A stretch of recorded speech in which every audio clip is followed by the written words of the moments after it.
Vamos entonces ahora a empezar con este tema número 3 del acontecimiento guadalupano.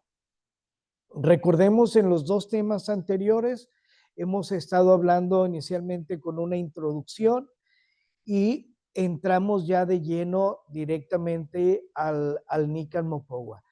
Pero si se fijan, hemos avanzado apenas en el versículo número 6. Aquí nos quedamos la clase pasada y vamos a retomar. Dice el Nican Mopowa, era sábado, muy de madrugada. Venía en pos de Dios y de sus mandatos. Y al llegar cerca del cerrito donde se llama Tepeyac, ya relucía el alba en la tierra. Fíjense lo que nos dice aquí el Nican Mopowa y es bien importante. Primero nos ubica perfectamente que era sábado. Si tú quieres o eres curioso, puedes buscar en Google, por ejemplo, el calendario. Recordemos que debe ser el calendario juliano. Te fijas por ahí y te vas a dar cuenta que efectivamente el 9, porque estamos hablando 9 de diciembre, era sábado. Y dice, venía en pos de Dios y de sus mandatos. ¿Qué es esto de venir en pos de Dios y de sus mandatos? Él iba a aprender al catecismo, entonces iba a Tlatelolco. Es importante entender que Juan Diego, que vivía en Tulpetlac, ahorita vamos a ver, pero miren, aquí está, aquí dice Ecatepec. Bueno, aquí en esta zona de Ecatepec, aquí vivía Juan Diego. Les explico el mapa. El gran lago de Texcoco eran varios lagos que estaban unidos y en época de lluvias se unían todos los lagos y generaban este gran lago de Texcoco. El Tenochtitlán estaba aquí. Este islote, aquí fue donde encontraron, recordemos, el águila parada sobre un nopal devorando una serpiente, era justo aquí. Muy bien. Ahora, el Tepeyac está aquí, justo en esta esquina. Ahorita vamos a ver un poquito más a detalle este mapa. Entonces, Juan Diego, que vivía en Tulpetlac, en esta parte de aquí, recordemos que Juan Diego nació, se crió y sus primeros años acá en Cuautitlán, donde ahora está Cuautitlán Izcalli. Entonces, Juan Diego, después de casado con María Lucía, se traslada a vivir a Tulpetlac, que es esta parte. Bien, entonces en Tulpetlac no había iglesia todavía. A diferencia que en Cuautitlán, estamos hablando 1531, en Cuautitlán sí ya había un convento, ya había una iglesia, pero Juan Diego, como vivía en Tulpetlac, se tendría que trasladar, digamos, a su parroquia que estaría en Tlatelolco. O sea, en todo lo que pertenecía a Dios, él iba a Tlatelolco. Es como en tu casa, que vas a tu parroquia, que te queda a 4 o 5 cuadras o a 1 kilómetro, esa es la parroquia que te corresponde. Bien, entonces, si él hubiera estado en Cuautitlán, no hubiera tenido que trasladarse hacia Tlatelolco. Entonces, también ese es uno de los puntos importantes que nos indica que Juan Diego efectivamente viviría en Tulpetlac. Bien, ahora vamos a ver un poquito a detalle. Miren, este es un mapa y quiero que tomen nota porque está muy interesante. Este señor, Thomas Filsinger, lo puedes buscar por ahí en internet y luego checa, está muy interesante porque él es un catedrático de la universidad y junto con algunos alumnos, es de aquí de México, ¿sí? Junto con algunos alumnos hicieron este proyecto de realizar el mapeado de la Gran Tenochtitlán conforme fue pasando el tiempo. Y estamos ahorita en el año de 1510 y vamos a ver cómo era la Gran Tenochtitlán, por dónde es que tendría que estar viniendo Juan Diego hacia Tlatelolco. Bien, es importante ver, aquí en la parte superior está Iztapalapa. Este es el Cerro de la Estrella, que va a ser muy importante para el acontecimiento guadalupano. Es importante ver que acá en esta parte, hacia el norte está acá de la mano izquierda del mapa, Tulpetlac estaría un poco al noreste, acá en lo que es la playa. Entonces, Juan Diego estaría caminando por esta área para llegar a un punto y luego cruzar aquí entre estos cerros y luego dirigirse hacia la calzada Tepeyac. Esta calzada Tepeyac es importante que chequemos lo siguiente. Se llama calzada Tepeyac porque el último cerrito, el último cerro de toda esta cordillera que hoy se llama Cordillera de Guadalupe, el último cerro era el Tepeyac. Y esa calzada se llamaría entonces Calzada Tepeyac, que por muchos años así se llamó, pero ahora se llama Calzada de los Misterios. Y ahorita les voy a decir por qué se llama Calzada de los Misterios. Bien, otro punto importante que tenemos que ver, si Juan Diego hubiera venido de Cuautitlán, Cuautitlán, como vimos en el mapa anterior, estaría más hacia el noroeste, él no tendría que entrar por cruzar toda la sierra para pasar y llegar aquí a Tepeyac. Él hubiera fácilmente entrado por esta calzada de Tenayuca. Entonces, ese es otro punto, digamos, a favor de que Juan Diego estaría viviendo en Tulpetlac con su esposa María Lucía, que bueno, para 1531 la esposa de Juan Diego ya habría fallecido, falleció en el año de 1529. Entonces, vemos que aquí este cerro es lo último, es la punta, digamos, de toda esa cordillera que entra hacia el lago de Texcoco. ¿Hacia dónde iba Juan Diego? Aquí. Iba a Tlatelolco. Él no iba hasta Tenochtitlán. Él iba aquí a esta ciudad gemela, Tlatelolco. Ahí es donde iba él a tomar el catecismo. Bien, ahora, dice el Nicalmopogua, y al llegar cerca del cerrito, donde se llama Tepeyac, ya relucía el alba. ¿Qué es esto de que ya relucía el alba? Prácticamente estamos hablando de que el sol está por salir. Cuando se empieza a romper la oscuridad en el horizonte y se empiezan a ver apenas los primeros destellos de que el sol va a empezar a salir, así eso se llama el alba.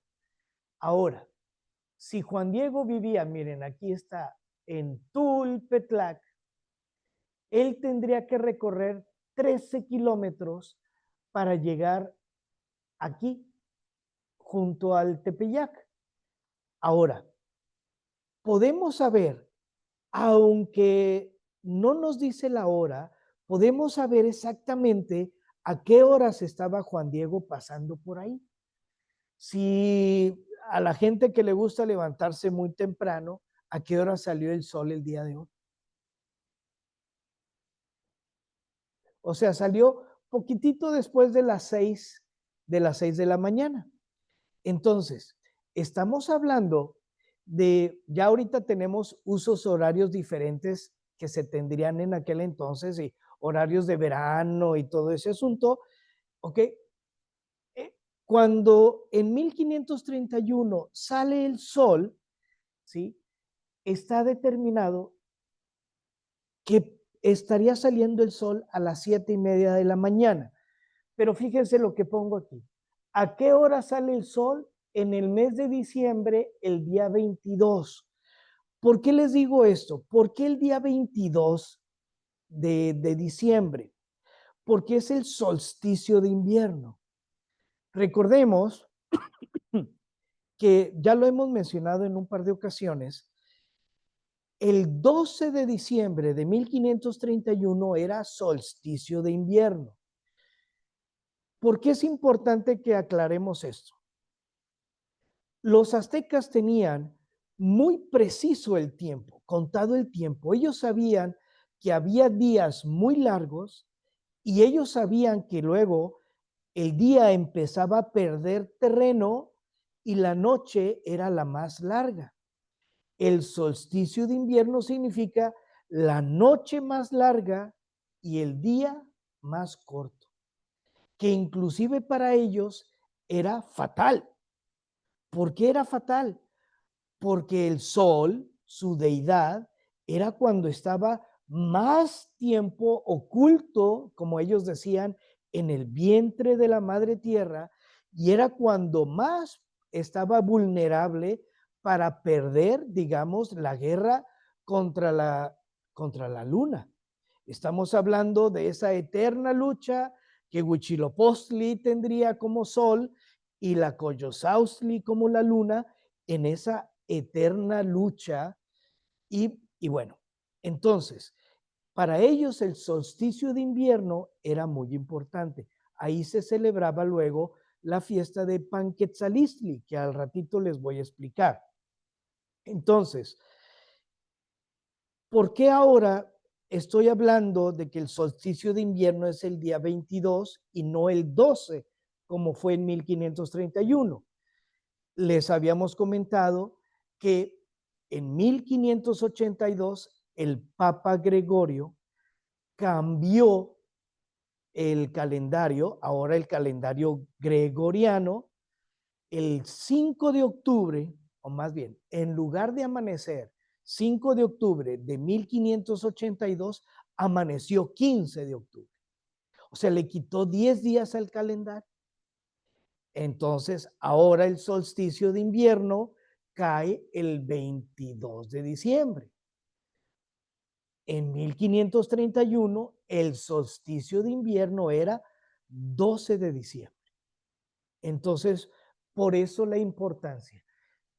Ahora sí, si vemos a qué hora saldría el sol o a qué hora sale el sol en el mes de diciembre, el sol sale mucho más tarde y se oculta mucho muy temprano. O sea, tenemos apenas, ¿qué les gusta? 8 horas de sol nada más. Para normalmente a las 6 de la tarde ya casi está oscuro. Y el sol viene saliendo ya hasta después de las 7 de la mañana. Entonces, encontramos con mapas o más bien con programas sofisticados de computación, de astronomía, se sabe exactamente que el sol saldría a las 7:30 de la mañana. Y entonces, si Juan Diego tiene que recorrer esos 13 kilómetros para llegar al Tepeyac, podemos saber entonces a qué hora salió de su casa de Tulpetlac. ¿Alguien de ustedes corre? ¿Carreras? ¿Ejercicio? ¿Caminata de perdida en el gimnasio? ¿No? Corriendo, sí, con una muy buena condición, 10 kilómetros, ¿verdad?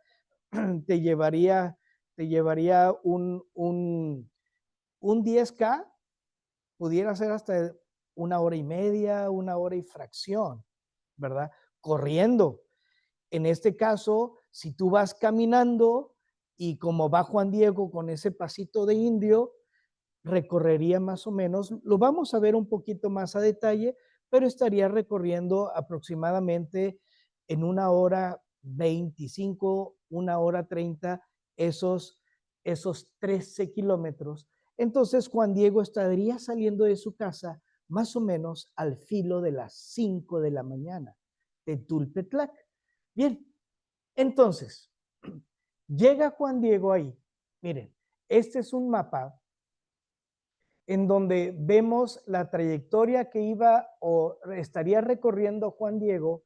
Aquí donde está esta estrellita es en donde él se detiene a escuchar, ahorita vamos a ver, pero su intención era ir y tomar esta calzada, esta calle que está aquí. Miren, aquí está la basílica la nueva Basílica de Guadalupe, entonces Juan Diego estaría cruzando un puente de madera que habría aquí para tomar la calzada e ir. ¿Por qué se llama calzada de los misterios? Y aquí va lo interesante. Después de todo lo del acontecimiento guadalupano, la gente iba mucho a la basílica, bueno, a las ermitas, y entonces por ahí en el siglo XVIII, no, perdóname, siglo XVII, estamos hablando 1600 y fracción, se empezaron a construir, ya había ahí una calle, ¿sí? Ya existía bueno, vamos, siempre ha existido la calzada, pero se empezaron a construir pequeños monumentos de los misterios del Rosario. Entonces la gente salía de Tlatelolco en peregrinación, rezando el rosario, llegaban a uno de los monumentos y el monumento era bueno, se, se me fue el micrófono. Pila baja, permíteme.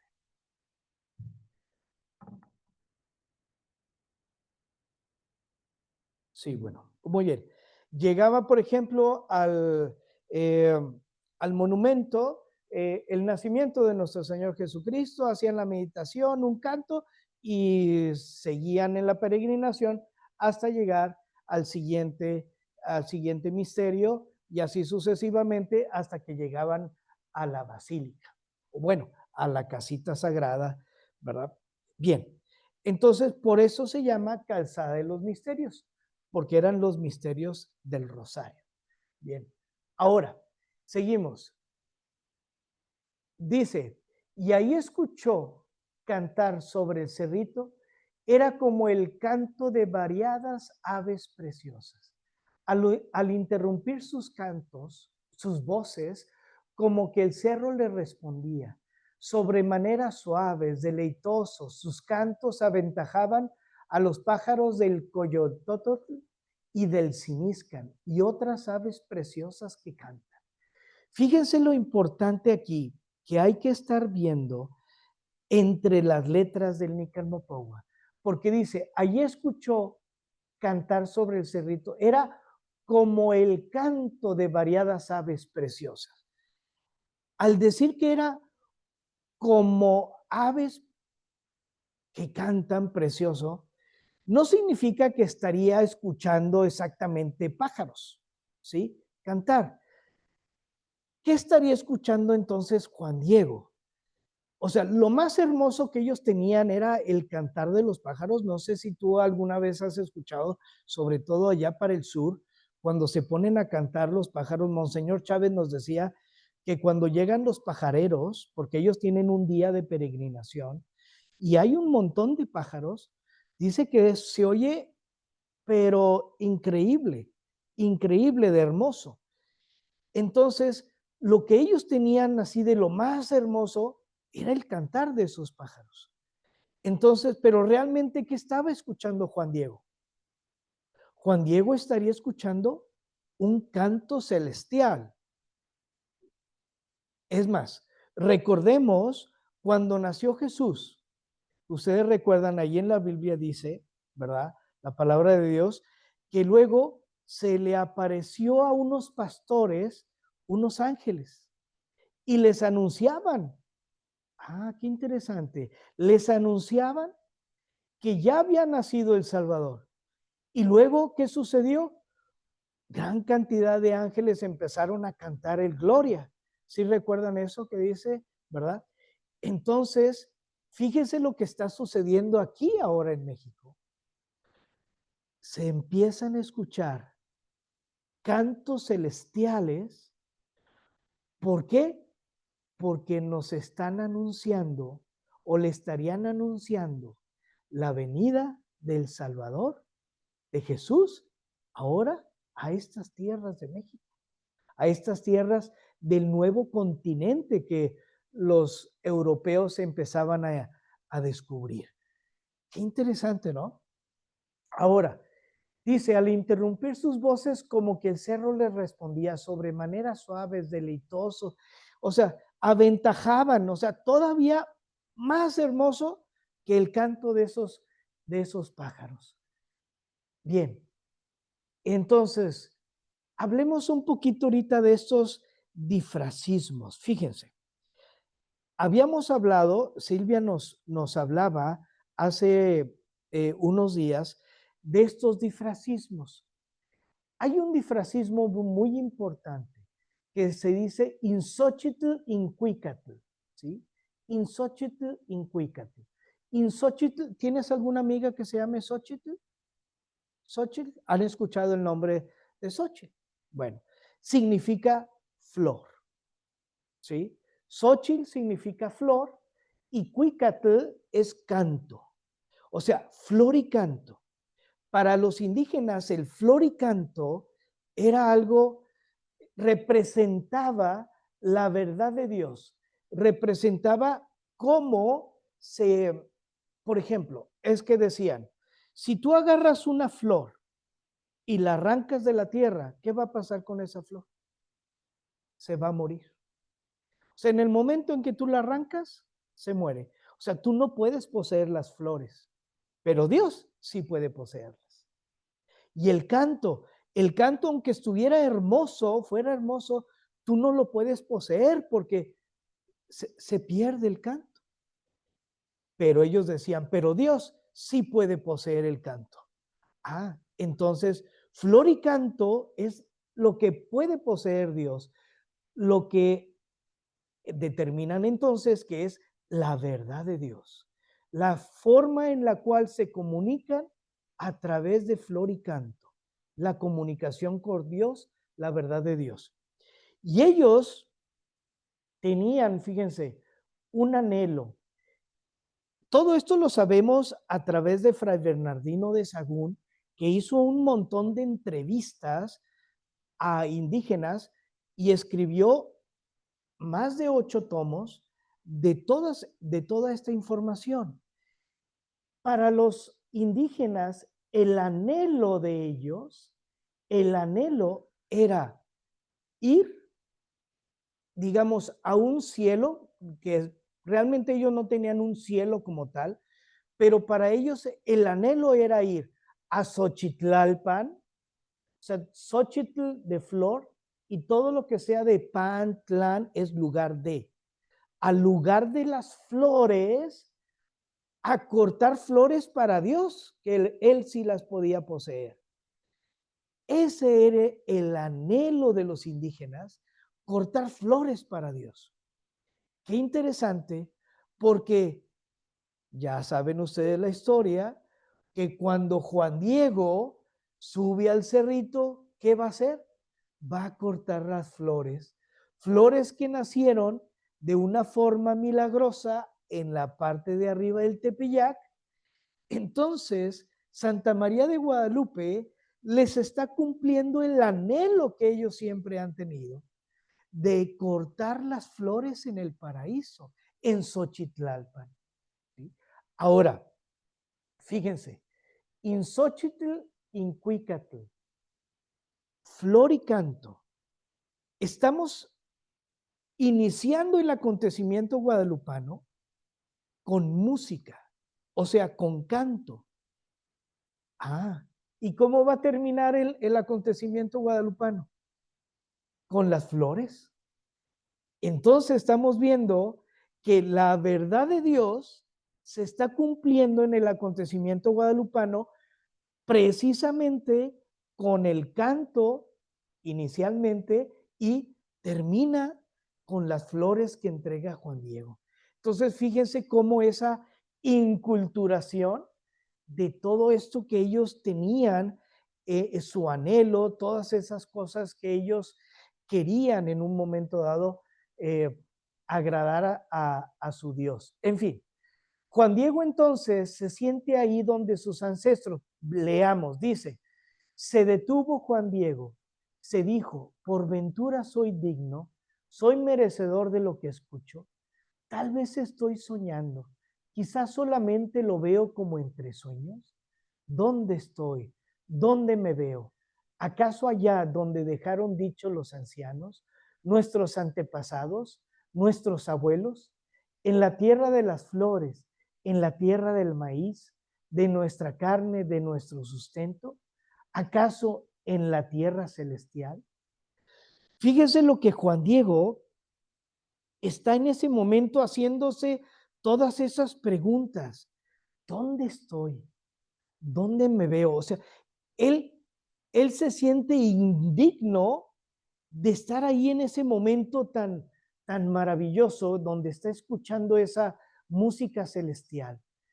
Pero fíjense lo primero que él está, ¿acaso allá donde dejaron dicho los ancianos, nuestros antepasados, nuestros abuelos? O sea, él está no tanto imaginándose, sino preguntándose, ¿será acaso ese lugar, ese Xochitlalpan, ese Tonacatlalpan, el lugar del maíz, el lugar de las flores, ese lugar donde anhelamos ir a cortar flores para Dios? ¿Cómo él se traslada, digamos, su pensamiento hacia sus antepasados? ¿Por qué? ¿Por qué les digo esto? Porque los frailes recién llegaban, les decían, sus antepasados están en el infierno porque adoraban a Satanás en esos ídolos. Pero los indígenas sabemos que no. ¿Por qué? Porque los indígenas no habían conocido todavía la buena nueva. ¿Sí? Ahora, pero eran idólatras y eran asesinos. No conocían a Dios. Ellos en su concepto de Dios, a ver, ¿por qué sacrificaban personas? No sacrificaban personas nada más por matarlas, por gusto. Ellos hacían esos sacrificios para que el universo pudiera continuar en ese ciclo.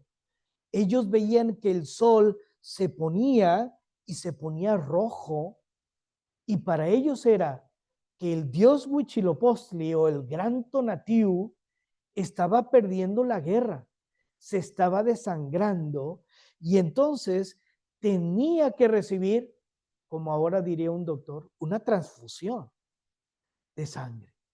Y entonces sacrificaban a personas. De hecho, déjenme decirles que para muchísimos de los sacrificados era un honor ser sacrificados para Dios. ¿Sí? Entonces ellos hacían esos sacrificios. Pero los frailes le decían, no, tus antepasados están en el infierno. Y vemos cómo al iniciar el acontecimiento guadalupano, María hace esa inculturación y hace que Juan Diego piense en sus antepasados y como diciéndoles, todo ese anhelo está bien, estaba mal dirigido, pero ahora lo vamos a dirigir al verdaderísimo Dios por quien se vive y lo vamos a ver un poquito más adelante. ¿Sí? Bien, y hasta el final, él se acuerda, ¿acaso en la tierra celestial? Lo que los frailes le estaban enseñando, ¿verdad? Del cielo y del paraíso. En fin, bien. Fíjense, este es el difracismo de que significa la verdad, lo que tiene arraigo, ¿sí? Las flores tienen esa raíz, o sea, el nelilistli es arraigamiento. Entonces, las flores con ese arraigamiento, ¿sí?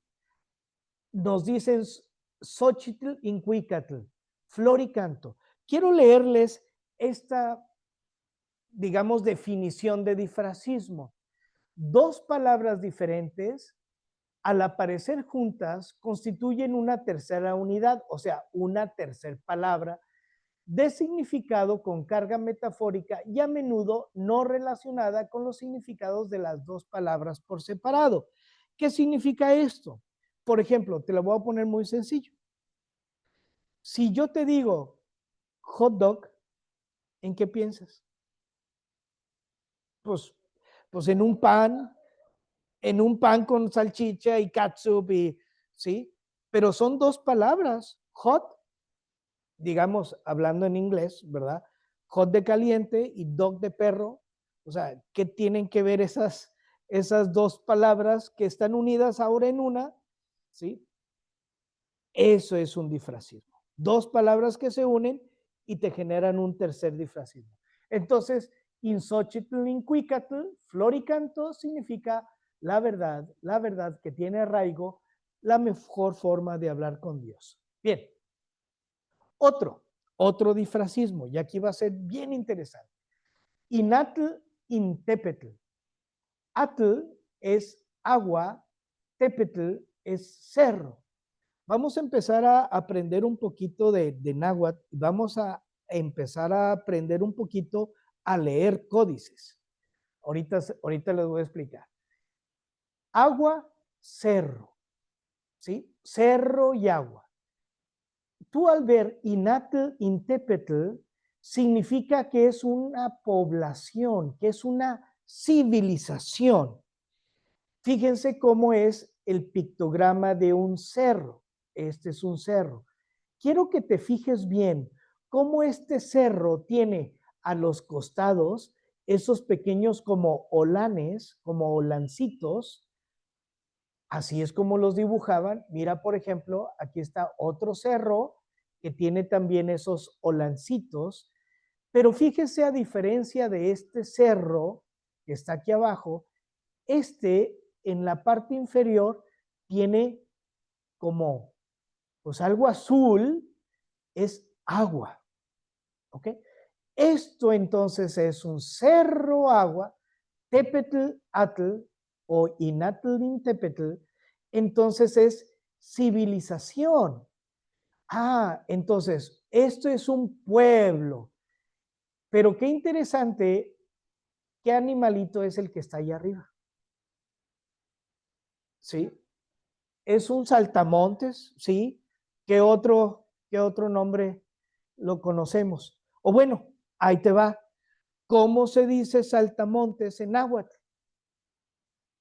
O bueno, unos dirían, es un chapulín, ¿sí? Bueno, ¿cómo se dice chapulín en náhuatl? Chapulín se dice así, chapulín. En náhuatl, entonces estamos viendo que es la población de los chapulines, o sea, Chapultepetl, Chapultepec. Cuando tú vayas a Chapultepec, te vas a dar cuenta que vas a ver esto. Esto es precisamente el cerro de Chapultepec. Si tuvieras nada más el cerro y el chapulín, es Chapultepec. Es el cerro de los chapulines.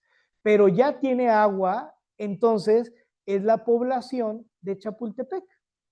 Oh, oye, ¿y qué tiene que ver eso con la Virgen de Guadalupe? Bastante, que ahorita les voy a explicar. Mira, ¿cuál es este? Este es viene la portada de la revista de arqueología. Vemos el cerro. Si se fijan, aquí está el cerro, tiene sus solancitos, está el agua abajo. Ok, inmediatamente es una población. ¿Pero cuál? ¿Qué es este animalito que está aquí? Es una serpiente, exactamente. ¿Y cómo se dice serpiente en náhuatl? Te voy a dar una pista. Quetzalcóatl. Quetzalcóatl, ¿qué significa? Serpiente emplumada. Ok, entonces, Quetzal es el plumaje o el ave de donde sacaban esas plumas, para ellos eran maravillosas. Quetzal y Coatl es serpiente.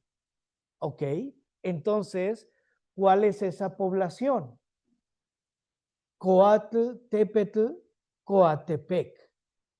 Ok, entonces estamos aprendiendo un poquito para leer códices.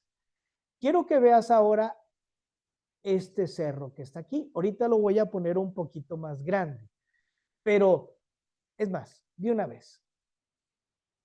Aquí.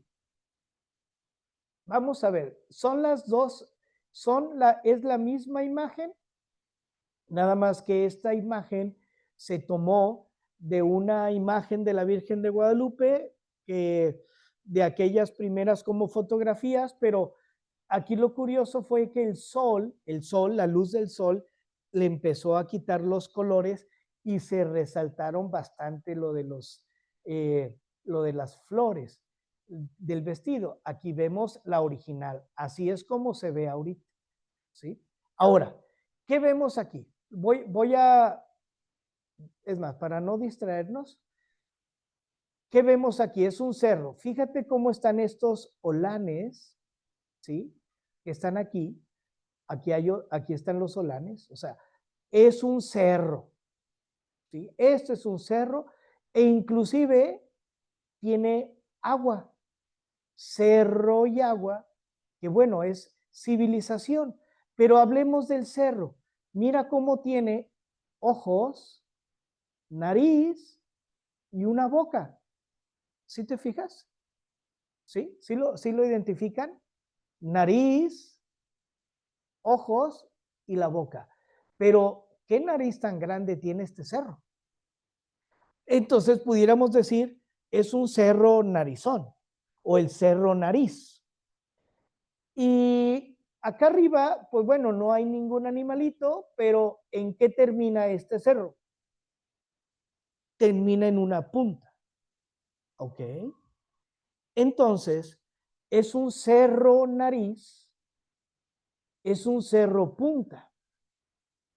Y si te acuerdas, hace unos momentos hablábamos de que el cerro, más bien, en esta imagen que les voy a poner aquí, hablábamos que el Tepeyac era la punta de la última parte de la cordillera.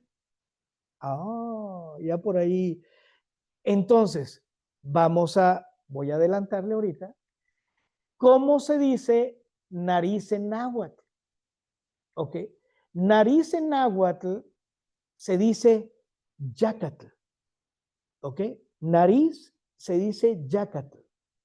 Punta también se dice yacatl. Cuando te dicen ganó, ¿cómo dicen? Por la punta de una nariz, ¿verdad?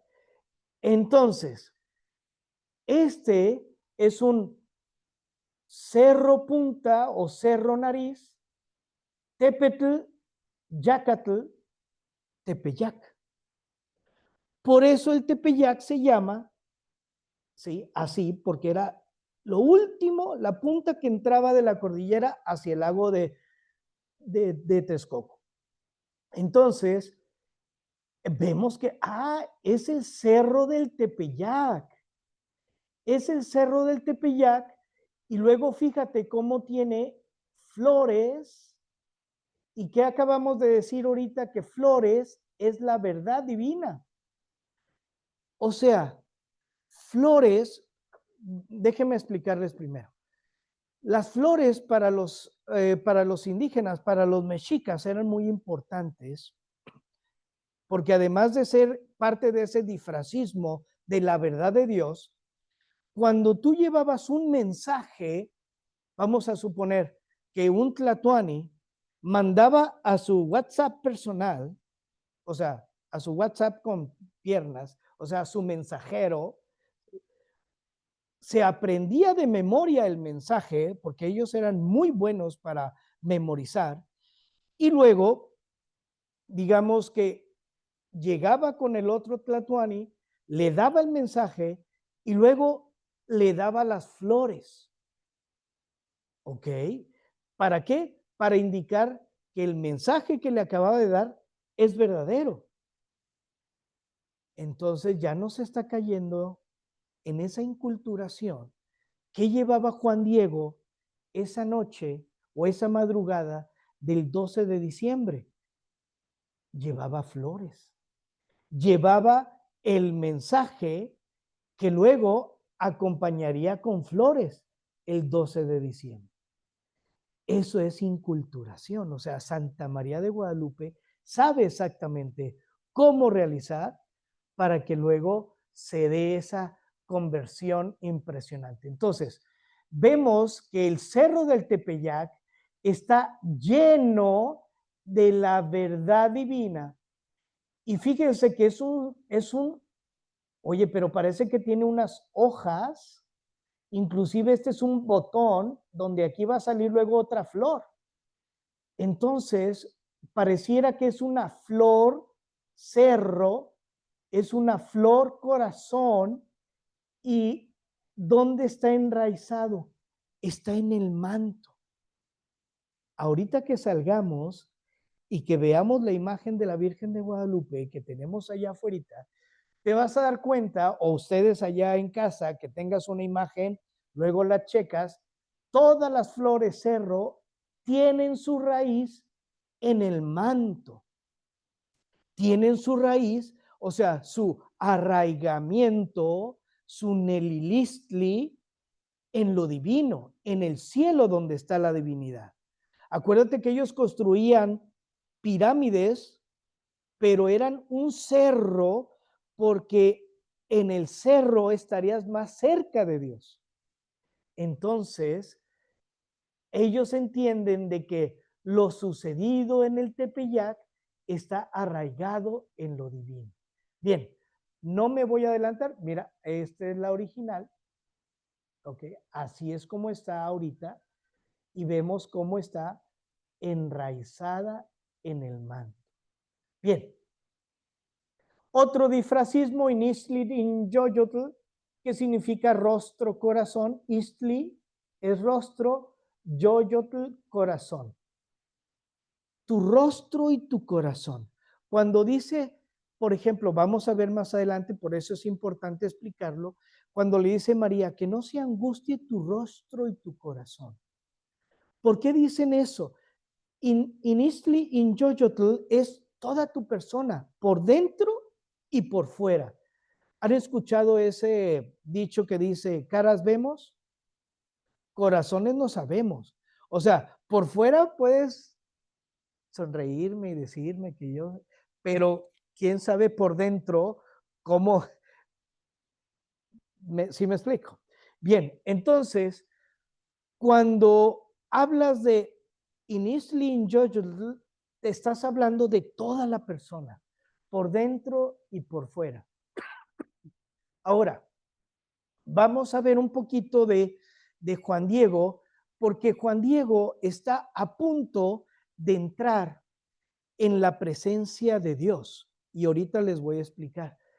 Pero déjenme comentarles, aquí estamos viendo un documento que se llama Informaciones Jurídicas de 1666, donde testigos muy ancianos fueron entrevistados por jueces y había escribas y les estaban preguntando, ¿qué sabes del acontecimiento guadalupano?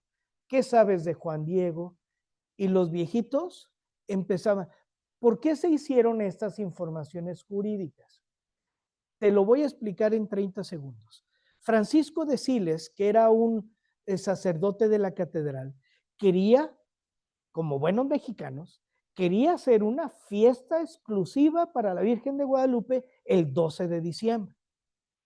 Todas las festividades de María, o sea, solamente había, digamos, una misa el 8 de septiembre, que es el nacimiento de María, ¿sí? El 8 de septiembre se celebraban todas las fiestas de María, todas, incluyendo Guadalupe. Pero los mexicanos queríamos una fiesta especial y la queríamos el 12 de diciembre. Y entonces Francisco de Siles manda una solicitud al Vaticano, pero le dice el Vaticano, oye, pues tienes que mandarme no nada más ahí unos cuantos documentos, necesito que hagas con juicio, juez y todo, y entonces para ver la posibilidad de que haya, ¿verdad?, una misa especial. Y se hacen estas informaciones jurídicas y con estos ancianos. Pero van a decir, oye, pero 1666 ya no había nadie vivo, testigo del evento guadalupano. Tendrían más de 130, o sea, si tú naciste en 1531, tendrías 135 años, o sea, y sin conciencia todavía, siendo bebé. Pero fíjense lo que hicieron. Los ancianos decían, mi mamá me dijo que conoció a Juan Diego. Mi mamá me dijo que ella cuando era niña fue a trabajar para construir la ermita. Mi abuelita me dijo, y eran ancianos de más de 100 años. Había tanto hombres como mujeres, creo que inclusive el mayor tendría más de 115 años de edad. Y dices, oye, pero ¿a poco se va a acordar? Pregúntale si tú todavía tienes a tu abuelito. Tú le puedes preguntar, a mí me pasó. Mi abuelito falleció cuando tenía 96, iba a cumplir 97 años. No se acordaba de lo que había desayunado. Eso sí, tú le decías, abuelito, ¿qué desayunaste? Y no, pues no me acuerdo. Pero él nació en 1896. Pero cuando le preguntabas, oye, abuelito, ¿y te acuerdas de la revolución?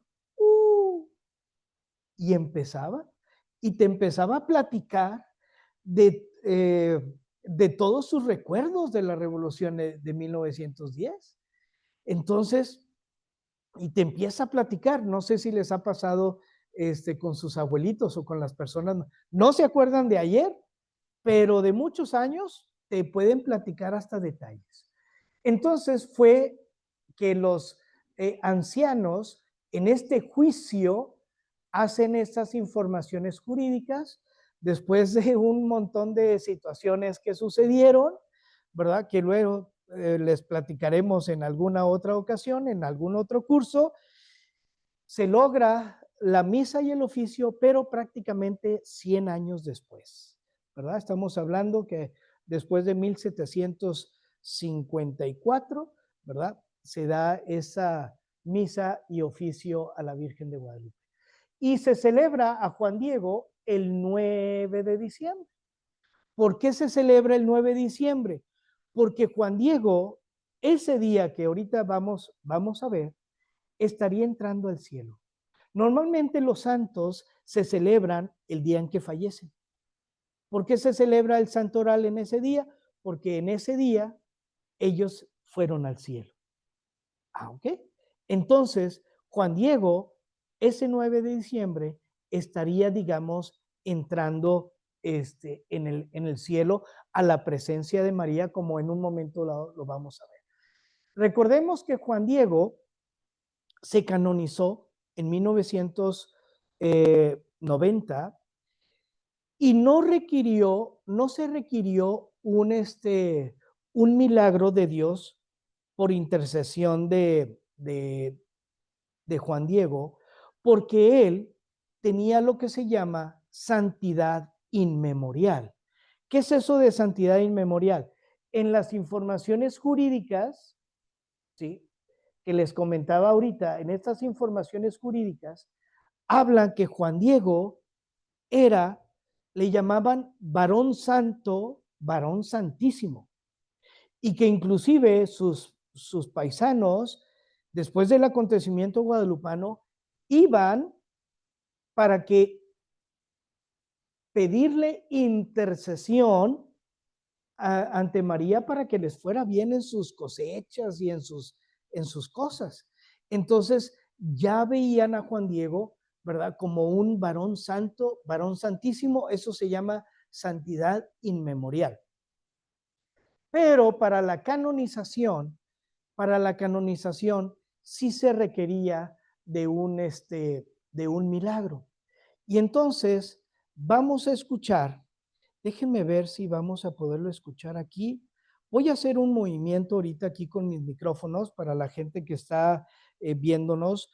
Voy a quitarme el micrófono y para que los que estemos aquí en presencial también podamos escucharlos.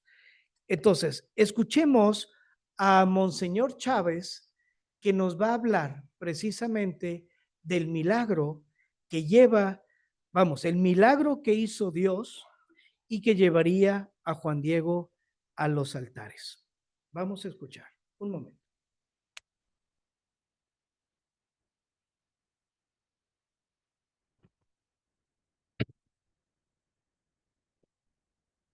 Ahora, Monseñor, usted fue el postulador de la causa de canonización de San Juan Diego.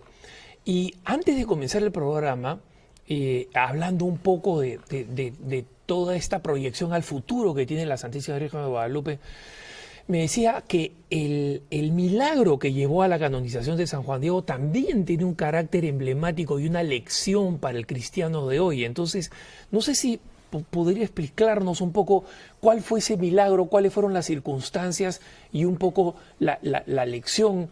Primero usted me dice que fue para usted siempre personal, pero también para nosotros los católicos, ¿no? Para todos, para todos. Qué bueno que me preguntas eso, porque efectivamente fue un joven de 18, 19 años, Juan José Barragán.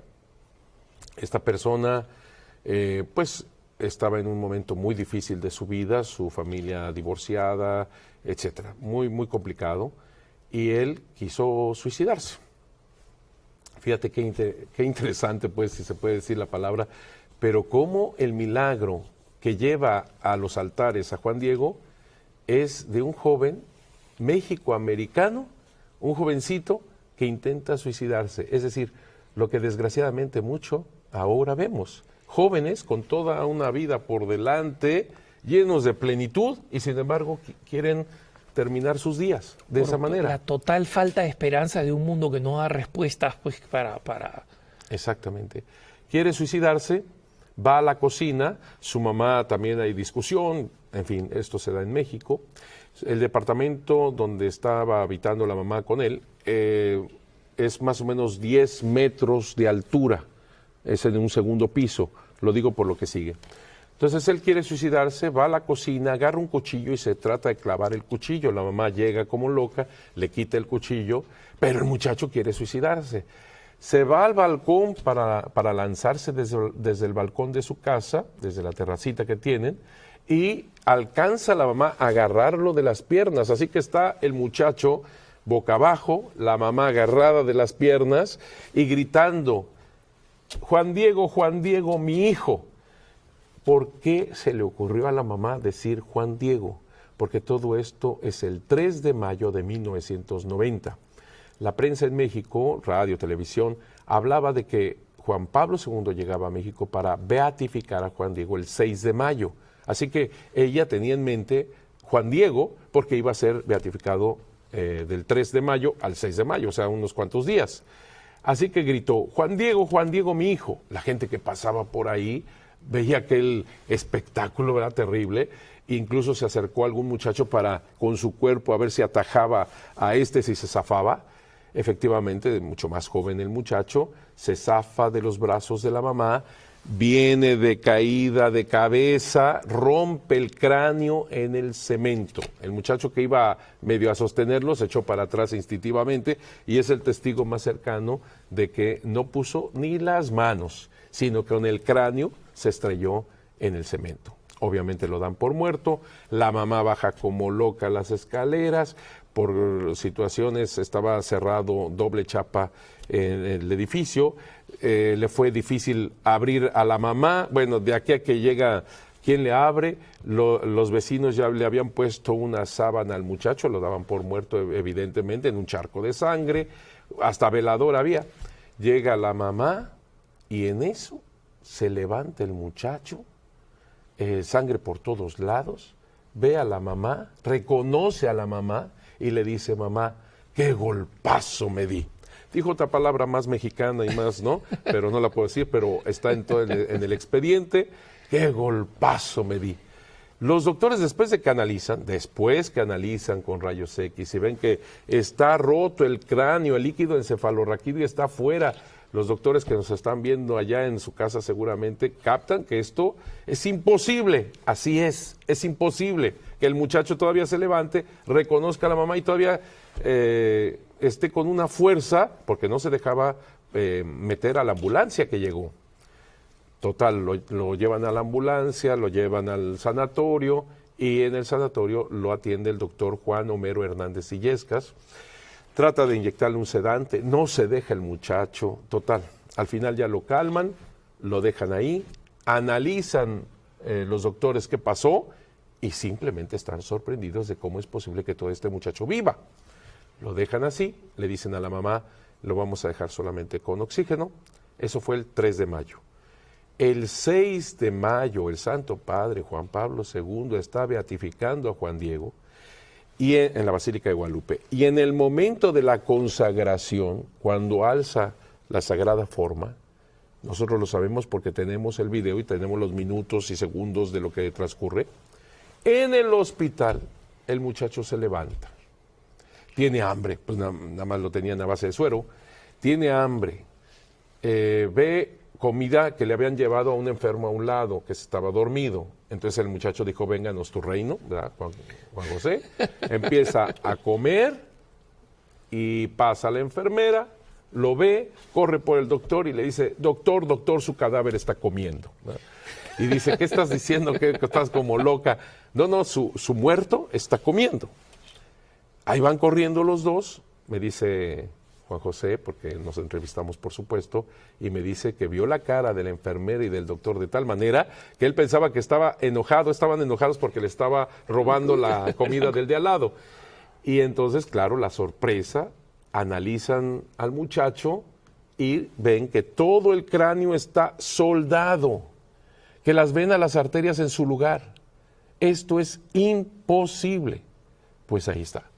En 3 días. Al muchacho no le dolía ni la cabeza. Él sale del hospital el 12 de mayo de 1990, pero todo ese tiempo fue para hacer análisis de qué había sucedido.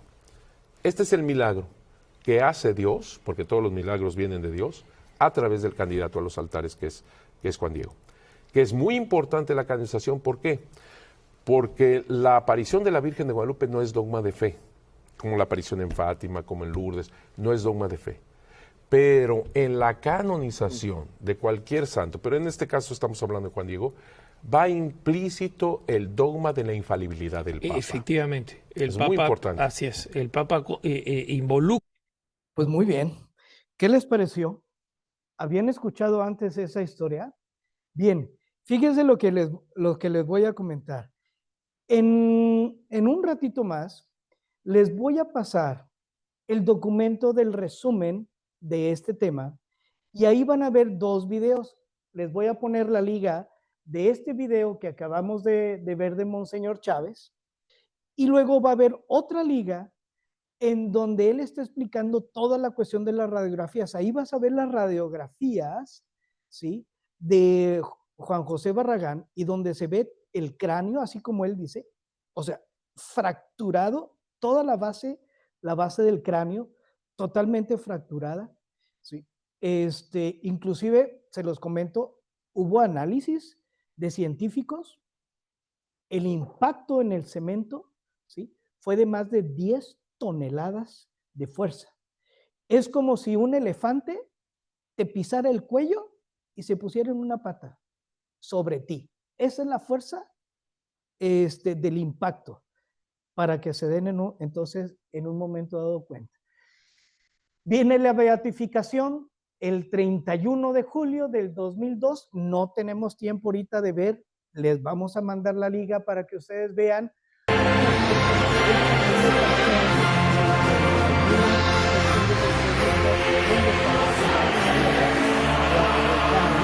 A Juan Diego.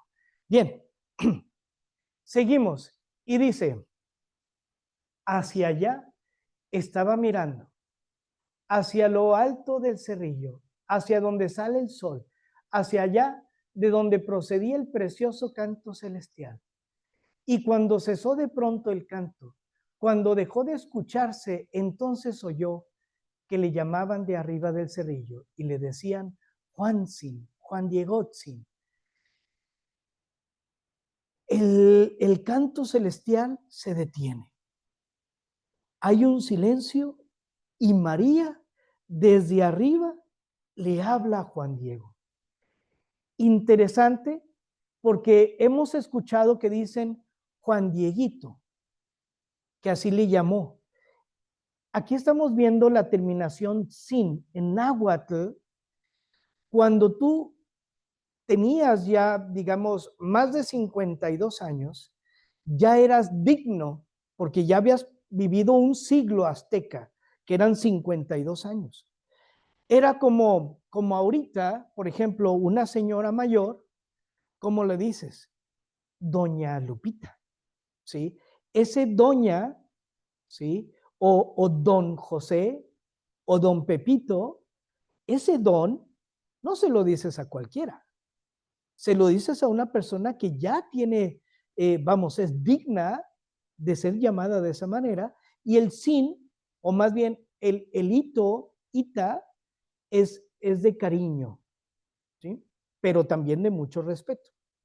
Entonces, así le llama Juan Sin, Juan Diego Sin. Utiliza su nombre cristiano convertido, digamos, o le agrega ese sin, esa reverencial. Es importante entender, porque podrás decir, es que yo leí que ese sin es reverenciar. Si tú te aplicas, porque tú te puedes digamos, autoponerte ese sin, ¿sí? Autodignificarte, pero el autodignificarte no es que te estés tú dignificando, sino que tú estás dignificando a la otra persona. Te voy a poner rápidamente un ejemplo. Llegas una visita a tu casa y por cortesía tú le dices, bienvenido a esta tu humilde casa. ¿Sí? ¿Sí han escuchado eso? Que te dicen, bienvenido, esta es tu humilde casa. Oye, pero volteas y dices, pues de humilde, pues de la casa del TEC, imagínate, ¿verdad? Pero, ¿por qué te digo yo, humilde, bienvenido a esta humilde casa? ¿Por qué te digo eso? No es que sea humilde mi casa. O sea, yo me rebajo para engrandecerte a ti, porque yo sé que tú te mereces más de lo que yo te puedo ofrecer. Por eso cuando yo te ofrezco lo mío, que es, yo sé que tú te mereces más. Yo sé que tú, pero lo mío que es, ya sé que tú mereces más, lo pongo a tus pies. Entonces, esa es cortesía indígena. Ese, y lo seguimos teniendo. Esa es cortesía indígena. Bien, cuando yo entonces me autodignifico, estoy dignificando a la otra persona. ¿Ok? Bien, entonces cesa de pronto el canto y se oye la voz de María. ¿Y qué le dice? Bueno, fíjese, luego el Nícal Mopowa dice, se atrevió a ir donde lo llamaban. Ninguna turbación inquietó su corazón, ninguna cosa lo alteraba. Antes bien se sentía alegre y contento por todo extremo. Fue a subir al cerrillo para ir a ver dónde lo llamaban. O sea, Juan Diego muestra esas actitudes de atrevimiento, calma, alegría, curiosidad. Muchos santos tienen esas características. Y ahí va entonces a subir a donde lo llamaban. Se sentía contento. Y cuando llegó a la cumbre del cerrillo, contempló una noble doncella que ahí estaba de pie. Ella lo llamó para que fuera juntito a ella. Importante ver esto. Contempló una noble doncella. La primera impresión que tuvo Juan Diego al verla fue una noble doncella. Noble, ¿por qué? Porque le vio sus vestidos que tenían un color y tenía bordados de oro. Solamente la nobleza podía utilizar ropa pintada y luego más todavía bordada. Y luego, eso es de noble. Y de doncella, por el cabello. Porque así se peinaban las doncellas. Su apartado por el centro, ¿verdad? Y su cabello bien peinado. Entonces, inmediatamente, y ella lo llamó para que fuera juntito a ella. Fíjense lo que leemos en este libro que es Historia verdadera de la conquista de la Nueva España de Bernal Díaz del Castillo. Bernal Díaz del Castillo estaba acompañando a Hernán Cortés en todas esas aventuras, digamos que era el Facebook de Hernán Cortés, ¿verdad? Y ahí ponía todo. Y fíjense cómo van a hablar de Moctezuma y otros muchos señores que venían delante del gran Moctezuma, barriendo el suelo por donde había de pisar, y le ponían mantas porque no pisase la tierra. Todos estos señores ni por pensamiento le miraban a la cara, sino los ojos bajos y con mucho acato. Fíjense cómo no podías ni siquiera ver al emperador a los ojos. Si tú lo veías a los ojos, eras reo de muerte. E inclusive para poderle hablar al emperador, después de hacer un montón de reverencias y demás, tenías que agarrar tierra del suelo y echártela a la boca para que tu aliento no le llegase al emperador. Fíjense cómo, pero fíjense cómo María recibe a Juan Diego, porque Juan Diego reconoce a María como reina, como la madre de Dios, y ahorita vamos a ver por qué, ¿sí? Juan Diego reconoce en los signos, la reconoce en su vestimenta como una emperatriz, como una noble doncella, obviamente embarazada, que luego vamos a ver con calma, e identifica que inmediatamente es madre de Dios. Y ahorita les voy a explicar un poquito. Cuando llegó frente a ella, mucho le maravilló cómo sobrepasaba toda admirable perfección y grandeza. Su vestido como el sol resplandecía, así brillaba, y las piedras y rocas sobre las que estaba como que lanzaban rayos. Estamos viendo la descripción de Juan Diego de cómo la vio. No hace mucho en misa escuchábamos la transfiguración, ¿verdad? De Jesús. ¿Y qué dice la palabra de Dios cuando Jesús se transfigura en su cuerpo glorioso? ¿Cómo dice que relucían sus vestidos? Blancos, ¿verdad? Como la nieve.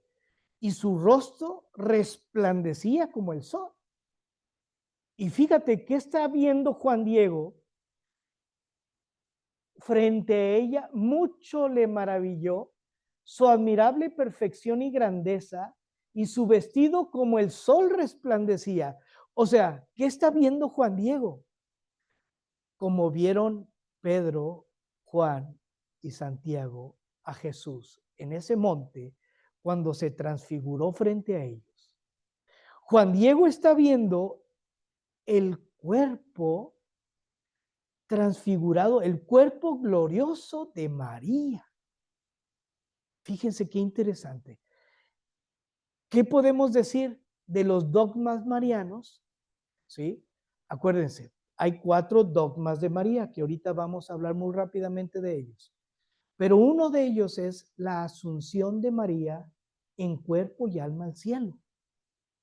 Entonces, estamos viendo cómo se está presentando María con ese cuerpo glorificado, igual que Jesús. Bien, dice, como jades preciosos, como joyas relucían, como resplandores del arco iris en la niebla reverberaba la tierra, y los mezquites y nopales y las demás variadas hierbecillas que ahí se suelen dar parecían plumajes de quetzal, como turquesas parecía su follaje, su tronco, sus espinas, sus espinitas relucían como el oro. Estamos viendo cómo toda esa transformación del Tepeyac en ese lugar, y Juan Diego no encuentra otras palabras más que las que él conocía, de jades preciosos, de joyas, ¿verdad? De oro, en fin, plumas de quetzal, que para ellos eran lo máximo las plumas de quetzal. Entonces, vemos, dice, en su presencia se postró, escuchó su venerable aliento, su venerable palabra, que era sumamente afable, extremadamente noble, como de quien lo atraía y le mostraba amor. Juan Diego entonces escucha las palabras de María y le dijo, escucha, hijo mío, el más pequeño, Juanito, ¿a dónde te diriges? Fíjese, importantísimo la palabra escucha. Obviamente escuchar es pon atención, pon todos tus sentidos. Pero recordemos que esa palabra escucha es también muy utilizada por Dios. Por ejemplo, cuando estaba con Moisés, Dios ahí le dice, escucha, ¿verdad? Y le empieza a decir a Moisés ahí, ¿verdad? Cuando estaba esa zarza ardiendo, si recuerdan. Otro, por ejemplo, cuando los fariseos querían ponerle una trampa a Jesús y le dicen, maestro, ¿cuál es el principal mandamiento de la ley? ¿Y qué les dice Jesús? Es escucha, Israel. El primer mandamiento es amarás a Dios, etcétera, etcétera. Ella entonces utiliza también esa palabra que es muy utilizada por Dios también. Y entonces empieza a entablar esa conversación. ¿Qué es lo que quiere María? Quiere escuchar. No se presenta inmediatamente. Le dice a dónde te diriges. O sea, quiere escuchar. Quiere escuchar a Juan Diego. Y él le contestó, señora mía, reina mía, muchachita mía. Muchachita es Siguapilé. Siguapilé en náhuatl. Le dice, allá llegaré a tu venerable casa de México, Tlatelolco, a seguir las cosas de Dios que nos dan, que nos enseñan quienes son las imágenes del Señor, Señor nuestro, nuestros sacerdotes. O sea, Juan Diego está hablando de que va a Tlatelolco a recibir el catecismo que los frailes le están enseñando. Y fíjate cómo habla de los sacerdotes, Juan Diego, ¿sí? Como imágenes de Jesús. Imágenes de Jesús. Entonces, ahí te dejo nada más ese ejemplo. Dice entonces, Juan Diego reconoce los símbolos que están en el vestido de Santa María de Guadalupe. Y déjame platicarte muy rápidamente de esta deidad que ellos tenían que se llamaba Ometeotl, un dios dual, Omecíhuatl y Ometecutli, señor y señora. Este dios Ometeotl, que los toltecas habían llegado a esa concepción de un dios que lo veía todo, de un dios que lo cubría todo. O sea, ellos, los toltecas, estuvieron a punto de encontrar al único Dios, o sea, a nuestro Dios, Yahvé, único Dios.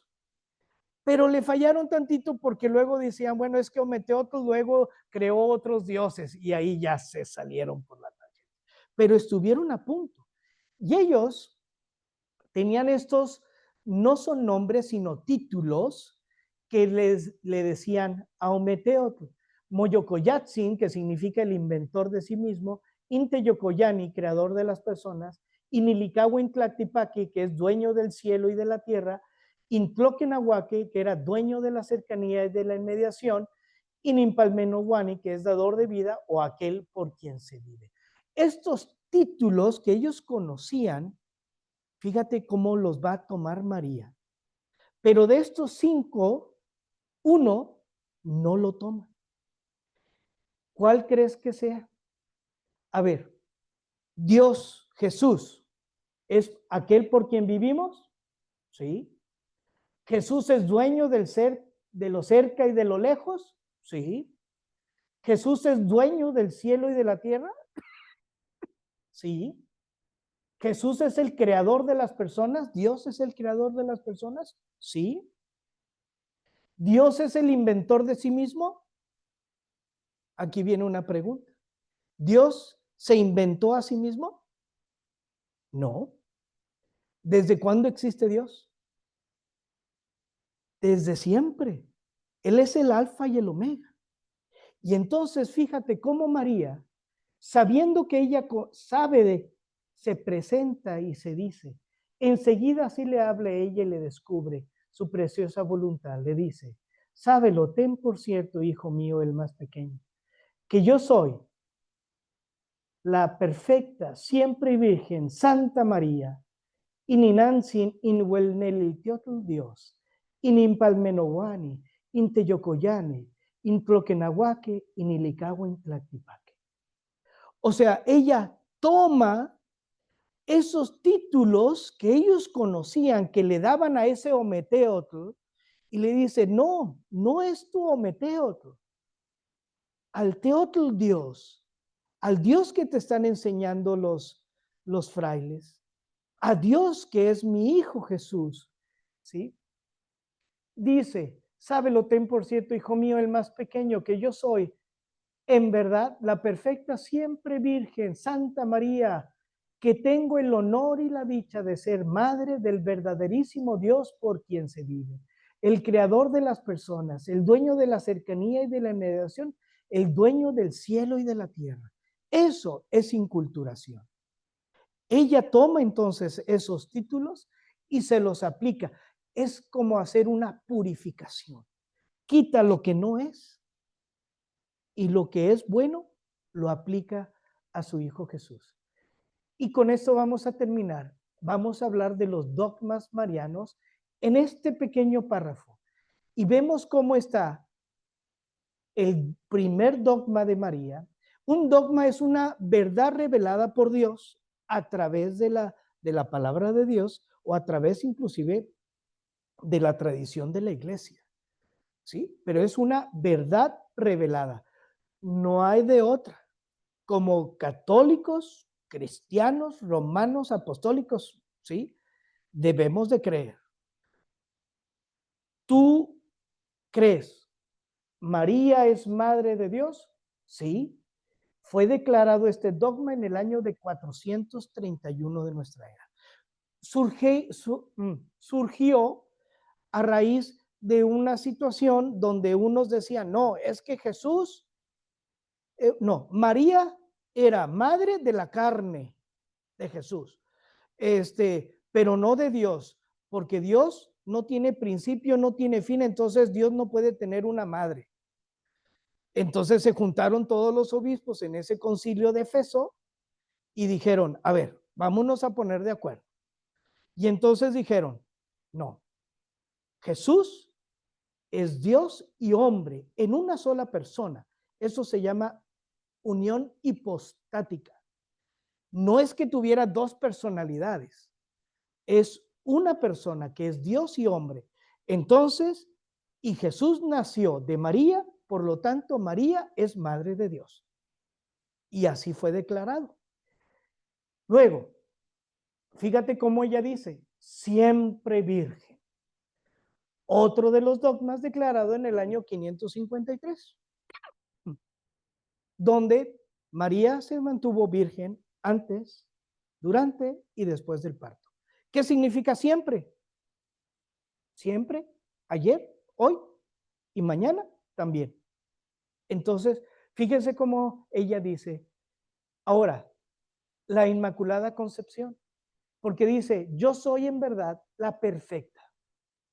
Ahora, si hablamos de lo que es perfecto, si tú tienes un diamante perfecto, ¿qué significa?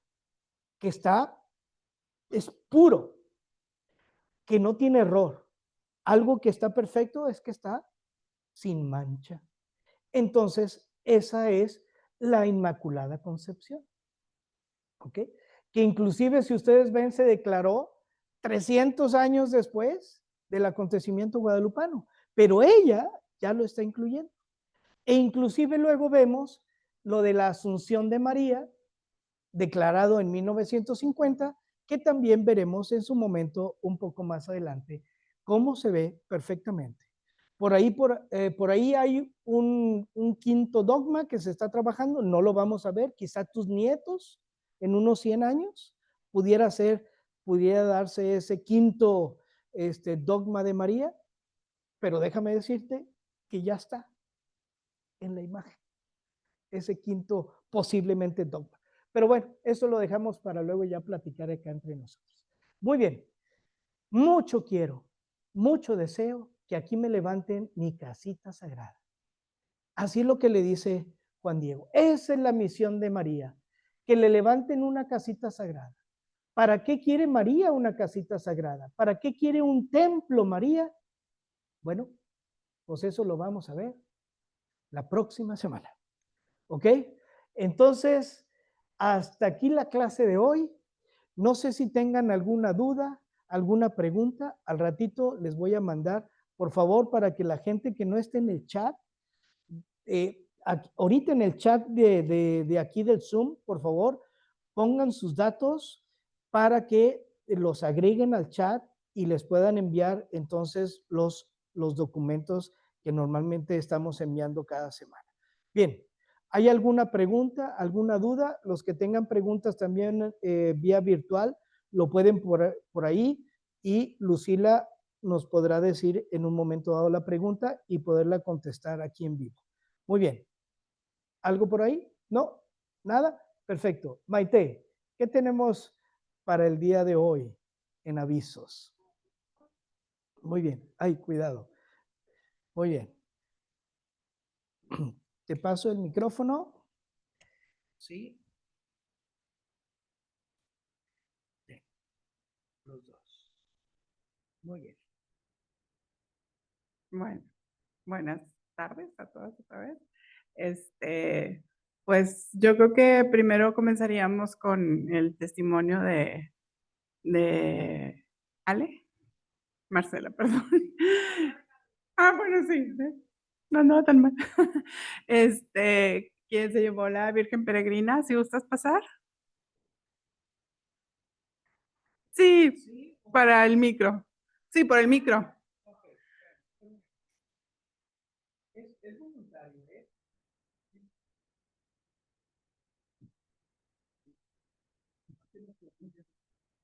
Sí, sí, gracias. Bueno, primero una disculpa que me hice bolas.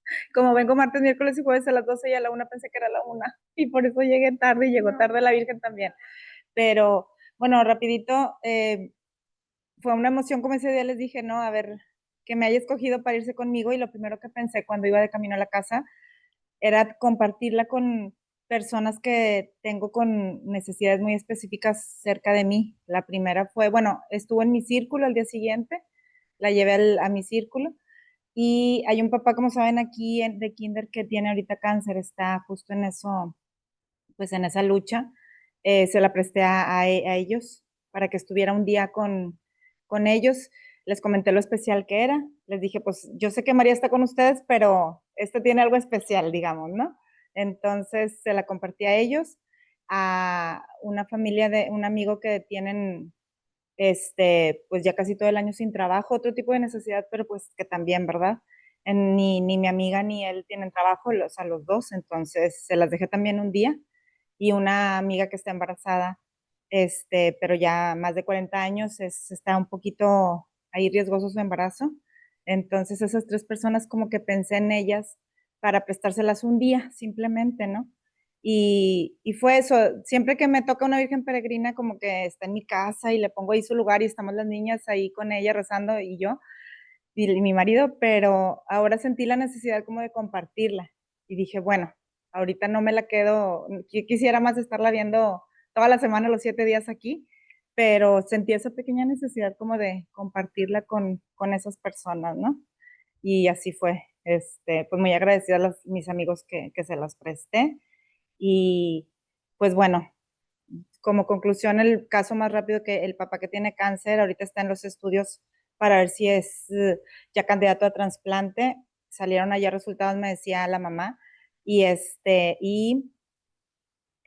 no tenía ya ninguna célula mala. Parece que ya va muy bien. Le decía el doctor que esto pasa meses después de tratamiento. Él tiene 4 meses aproximadamente con el tratamiento y tiene como si llevara un año de tratamiento, por ejemplo. Entonces son cositas, ¿no? Y bueno, como último dato, me tocó la fecha que fue tocada allá en la imagen el 24 de septiembre. O sea, esto, mi mamá fue la que se dio cuenta.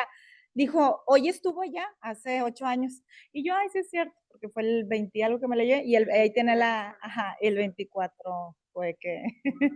Entonces también fue así como, dije, wow, que tenía que tocar acá, ¿no? Sí. Sí. Muchas gracias. Yo otra vez te disculpa que llegó tarde. No pasa nada. Llegó. Y llegó, sí. Pues qué maravilla, de veras que sí. O sea, Dios tiene los tiempos perfectos para todo. Así que solo siempre nos queda esperar y confiar. Bueno, pues entonces de una vez vamos a ver con quién se va ahora. Se va con Mayela Ledesma. Felicidades. Que sea una semana hermosa, va a ser una semana llena de bendiciones. Y a ver qué cosas hermosas nos platicas la próxima semana. Qué linda. Quédate aquí con nosotros y ahorita para... ¿Qué más? ¿Ok?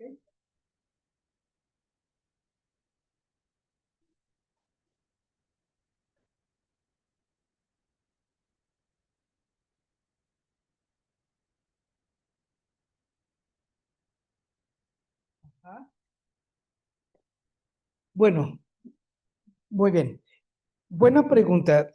Bueno, para los que están acá y que no escucharon la pregunta, nos estaban preguntando ¿por qué si Juan Diego es indígena, por qué ahora se ve así muy, como si estuviera muy españolado? Bueno, eso ha sido siempre una controversia, ¿verdad? Que si tenía barba, que si no tenía barba, etcétera, etcétera.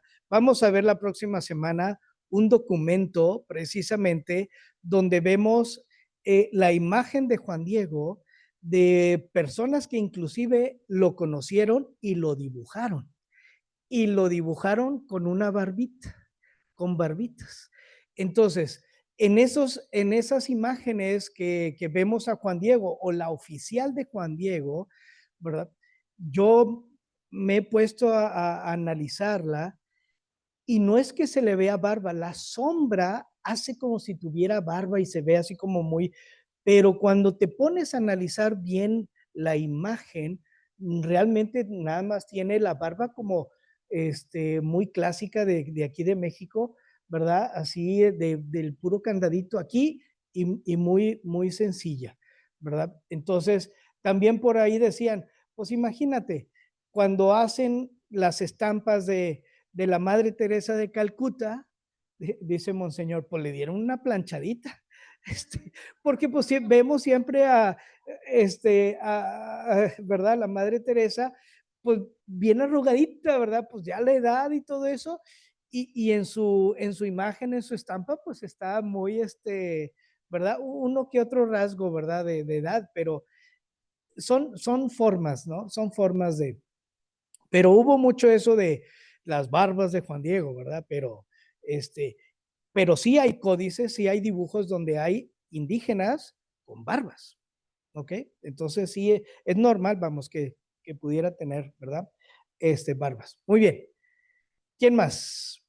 ¿Listos? Bueno, pues vámonos entonces con la última parte y si me